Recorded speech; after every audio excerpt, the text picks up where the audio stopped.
Hey guys, it's Danebo here. First of all, happy Easter.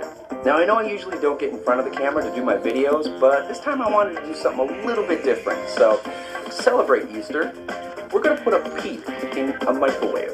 But not just any microwave. See this microwave right here? We've converted it from a 1,000-watt microwave to a 100,000-watt microwave. Now I haven't tried putting one of these in there yet, so I have no idea what's going to happen. You're going to find out at the same time I do, so let's go check it out. Alright, here's our cute little Peep on a plate. Not going to be cute for too much longer. Let's go. Oh crap, I can't see anything. I gotta turn the light off. Oh my god! What the hell is that?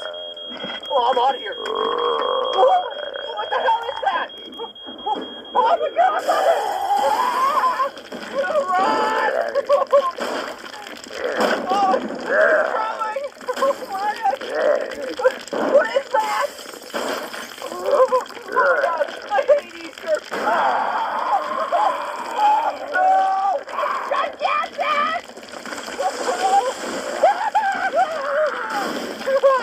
Oh my god!